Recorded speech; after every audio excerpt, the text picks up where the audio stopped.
दोस्तों, हमारे संविधान की देन है कि लोकसभा की निर्वाचित होने वाली कुल 543 सीटों में 84 सीटें अनुसूचित जाति के लिए और 47 सीटें अनुसूचित जनजाति के लिए आरक्षित हैं। दोनों को मिलाकर कुल 131 सीटों का आंकड़ा होता है, जो जनसंख्या के अनुपात में लगभग 24% होता है। यह इन वर्गों की स्थिति में आमूल-चूल परिवर्तन के लिए संविधान का पक्का इरादा है, पक्का वादा है। यह संख्या देश के सबसे बड़े संवैधानिक भवन संसद में शांतिपूर्वक और लोकतांत्रिक तरीके से क्रांतिकारी आवाज़ बुलंद करने के लिए है, स्थिति में सुधार के लिए है, सामाजिक हैसियत में बदलाव के लिए भी है। यह जहां एक ओर हार्दिक स्वागत का विषय है, वहीं चुनकर गए सदस्यों की अपने वर्गीय हितों पर संसद में स्वर उठाने की जिम्मेदारी और संविधान का कर्ज चुकाने का दायित्व भी है।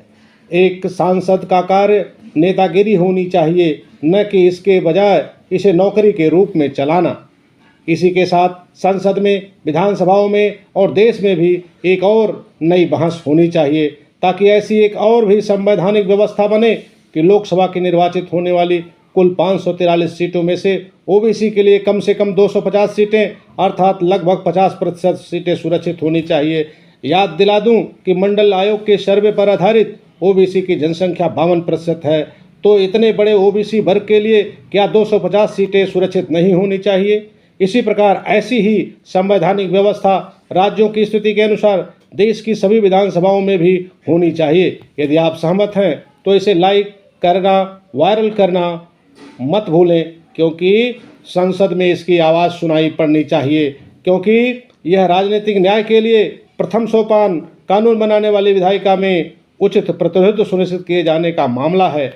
जागो इंडिया जागो, केवल वोट दो और संतोष करो का भजन गीत मत गाओ, अपने लिए कुछ मांग करो, जिससे तुम्हारे उत्थान के लिए योजनाएं बने, जिस रास्ते से राजनीतिक न्याय की अंगुली पकड़कर सामाजिक और आर्थिक न्याय का सपना आनुपातिक रूप से प्रगति कर सके।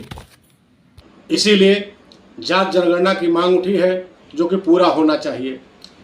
महिला शक्ति आरक्षण ज्वलंत उदाहरण है, अभी हाल ही का उदाहरण है, जो कि महिला आरक्षण के लिए नारी शक्ति बंधन के नाम से आया है। इसमें हमारे वर्ग की महिलाओं को एक सीट भी नहीं दिया गया है। इसलिए केवल क्या हम वोट देने के लिए बने हैं या मुझसे वोट लेने के लिए हम बने हैं? हमें प्रमोट करने के लिए हम नहीं बने हैं। क्या एक आरक्षण सही तो दूसरा आरक्षण गलत हो सकता है क्या? बस। जय लोकतंत्र, जय संविधान, जय भीम। जो जितना है उतना पाए, यही हमारी थीम।